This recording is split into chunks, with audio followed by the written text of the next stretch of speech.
The year is 2154. Our planet has been ruined by environmental catastrophe.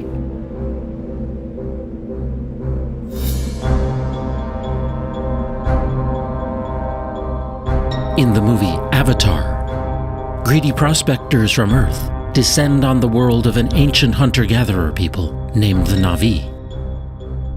Their home is a lush moon far beyond our solar system named Pandora. Could such a place exist?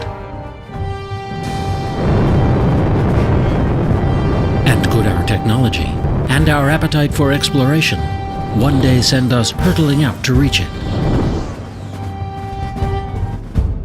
In fact, the supposed site of this fictional solar system is one of our most likely real interstellar targets, until a better destination turns up. Pandora orbits a fictional gas planet called Polyphemus. Its home is a real place, Alpha Centauri, the brightest star in the southern constellation of Centaurus. At 4.37 light-years away, it's part of the closest star system to our Sun. Alpha Centauri is actually two stars, A and B, one slightly larger and more luminous than our own Sun, the other slightly smaller. The two stars orbit one another, swinging in as close as Saturn is to our Sun, then back out to the distance of Pluto. This means that any outer planets in this system, anything beyond, say, the orbit of Mars, would likely have been pulled away by the companion and flung out into space. For this reason, Alpha Centauri was not high on planet hunters' lists, until they began studying a star 45 light-years away, called Gamma Cephei. It has a small companion star that goes around it every 76 years. Now it seems it also has at least one planet. That world is about the size of Jupiter, and it has planet hunters excited. Perhaps 2/3 of all the stars in our galaxy are in so-called binary relationships. That means there could be many more planets in our galaxy than astronomers once assumed.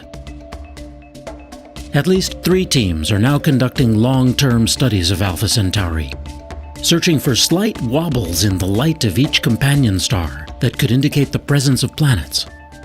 If they find a planet that passes in front of one of the stars, astronomers will begin intensive studies to find out what it's like. One of their most promising tools will be the James Webb Space Telescope, scheduled for launch in 2014 or 2015. From a position 1 million miles away from Earth, it will deploy a sun shield the size of a tennis court and a mirror over 21 feet wide.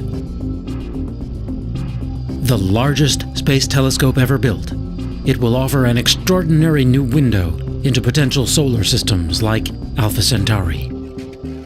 With its infrared light detectors, this telescope will be able to discern the chemical composition of a planet's atmosphere. And perhaps whether it harbors a moon like Pandora. One prominent planet hunter predicted that if a habitable world is found at Alpha Centauri, the planning for a space mission would begin immediately. Here's that star duo seen by the Cassini spacecraft, just above the rings of Saturn. To actually get to this pair of stars, you'd have to travel as far as the orbit of Saturn, then go another 30,000 times further.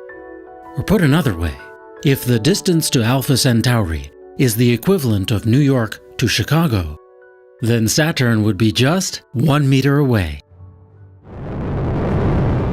So far, the immense distances have not stopped us from launching missions into deep space. In 1977, the twin Voyager spacecraft were each sent on their way aboard Titan III Centaur rockets. After a series of gravitational assists from the giant outer planets, the spacecraft are now flying out of the solar system at about 40,000 miles per hour.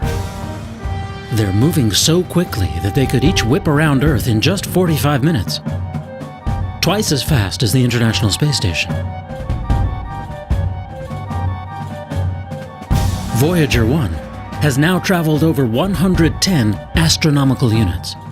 That's 110 times the average distance between Earth and Sun, or about 10 billion miles. But don't hold your breath. If it was headed in the right direction, it would need another 73,000 years to travel the 273,000 astronomical units to Alpha Centauri. When it comes to space travel, we've yet to realize the dream forged by rocketeers a century ago. A Russian schoolteacher, Konstantin Tsiolkovsky, inspired generations of space visionaries with sophisticated ideas about multi-stage launch vehicles.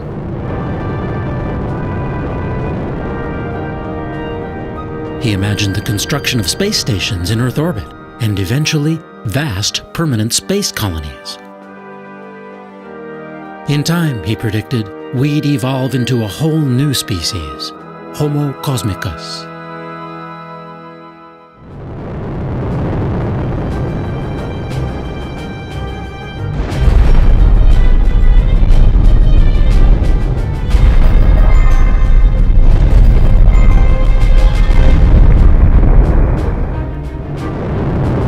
Since then, rocketry's greatest advances have centered on ways of containing explosive propellants and methods of maintaining stable flight at high speeds. The problem is that chemical rockets are just not efficient for long-distance space travel. To reach the speed needed to enter orbit around Earth, 17,500 miles per hour, the space shuttle must carry 15 times its weight in fuel. And that's efficient compared to some other rocket systems. And you'd need to be traveling more than 25,000 miles per hour to break free of Earth's orbit and go anywhere else.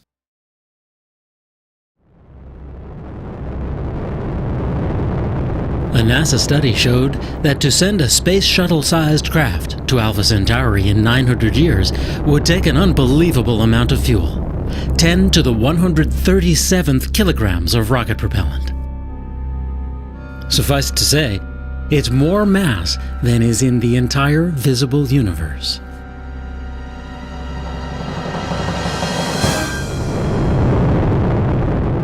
While only a very tiny percentage of NASA's budget goes to advanced propulsion, there are some promising ideas on the drawing board. Rockets powered by nuclear fuel, or plasma, a supervolatile gas. Huge sails pushed along by the pressure of photons from the sun. Ion drives. But to reach Alpha Centauri within a human timescale, we'll have to go with the most potent fuel in nature that we currently know. It's the science fiction fuel of choice, antimatter.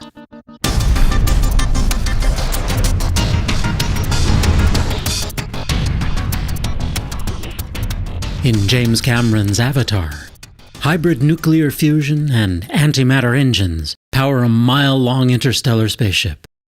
At a speed of 670 million miles per hour, this vehicle makes the journey to Alpha Centauri in just 6 years. Antimatter really does exist, as the mirror image of the universe we know. It consists of electrons and protons, but with their electrical charges reversed. Whenever it comes into contact with normal matter, the two annihilate each other in a ferocious blast of energy.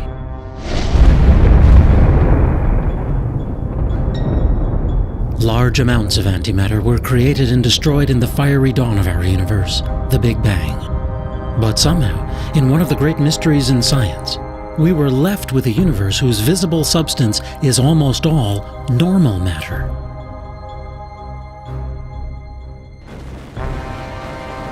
The universe still produces antimatter through powerful collisions, such as a jet from a black hole slamming into a cloud of gas. When matter and antimatter obliterate one another, they emit gamma radiation that we can then detect with instruments such as the Fermi Gamma Ray Space Telescope. Fortunately, black holes aren't the only way to generate antimatter. In giant labs, like the Large Hadron Collider, scientists accelerate atoms to nearly the speed of light and blast them together to expose their fundamental constituents. Small amounts of antimatter can be made this way, but it's incredibly expensive. With a dedicated facility, the cost of producing it might come down far enough to produce usable amounts. And that's the hope of one researcher. Dr. Gerald Smith has been working for over a decade to find a way to trap this volatile substance and store it in isolation from the rest of the universe.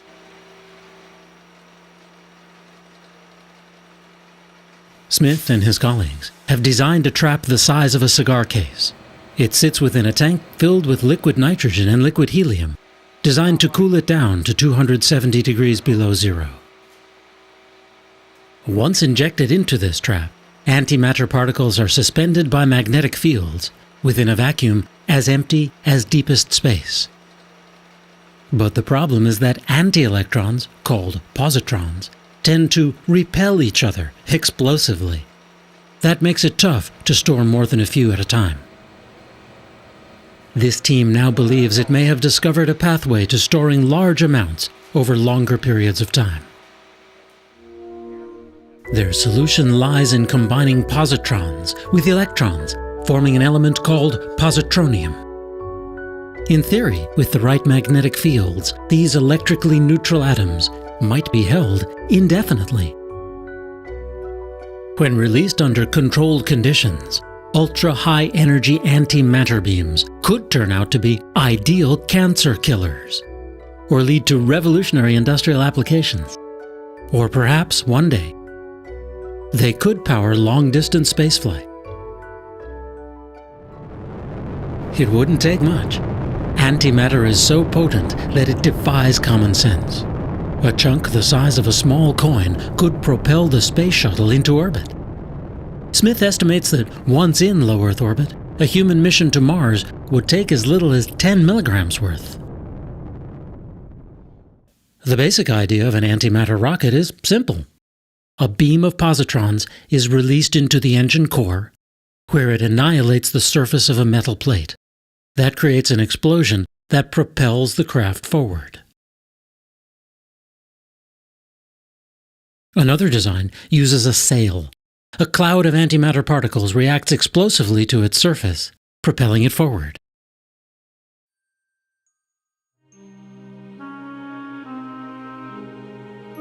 Short of traveling to another solar system, there may be good reasons to contemplate developing antimatter propulsion.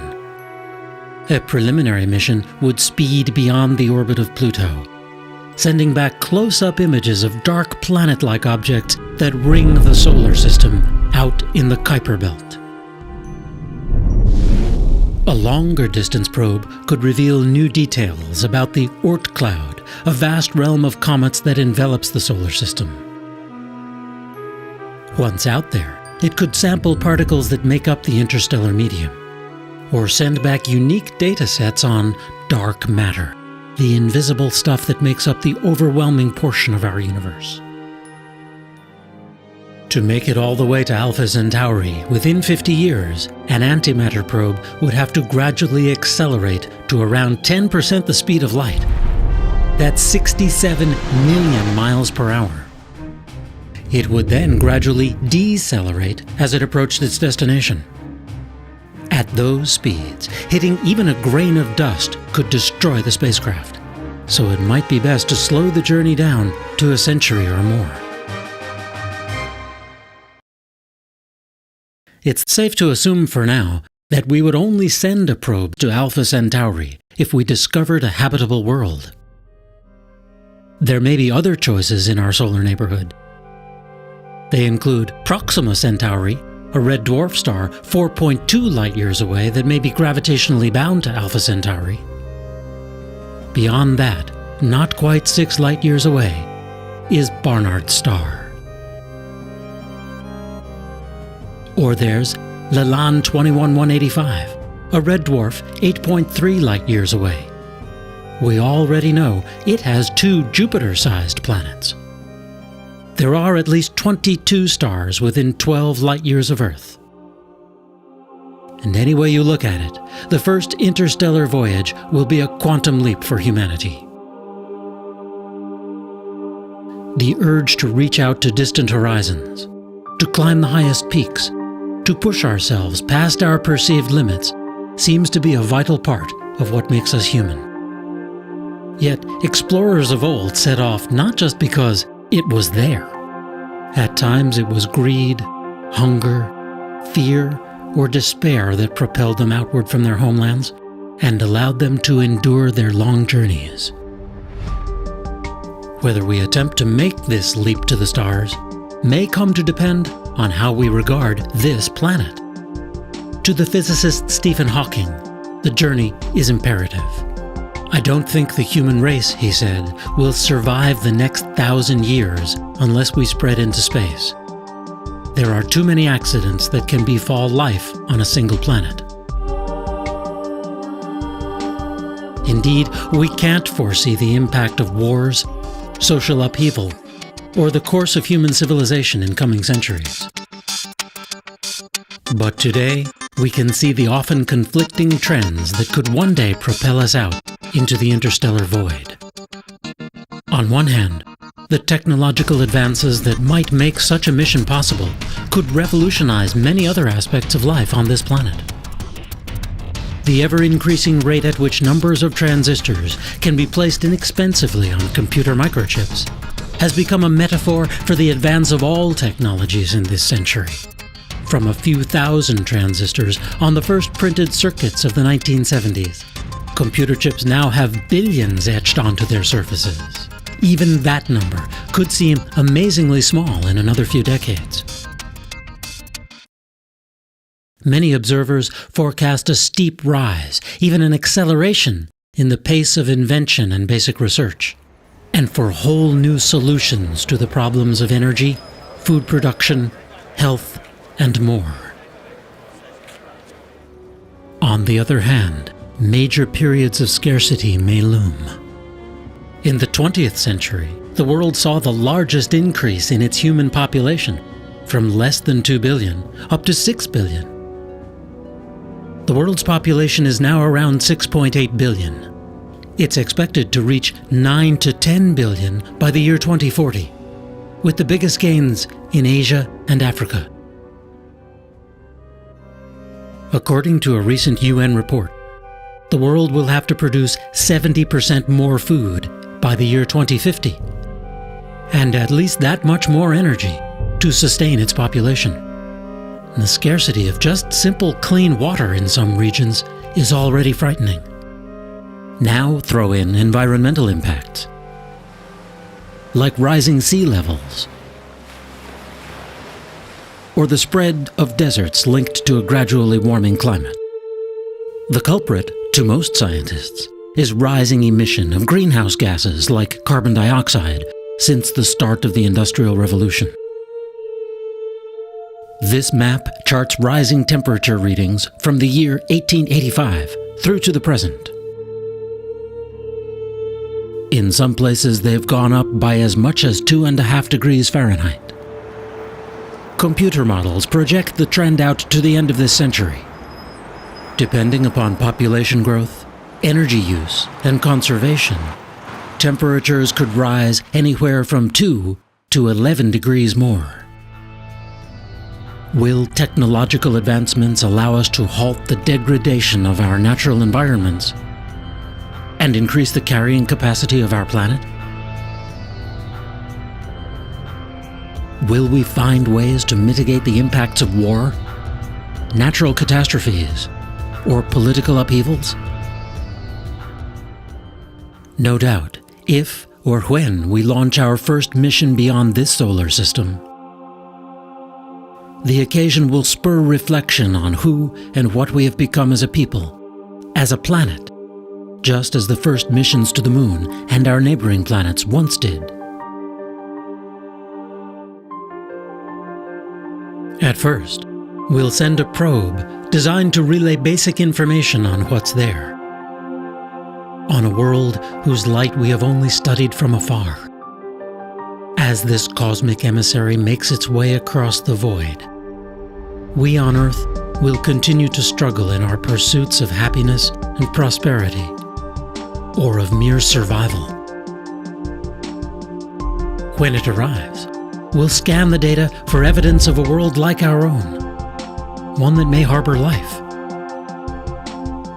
How will our perspectives on that world, and upon our own, have changed?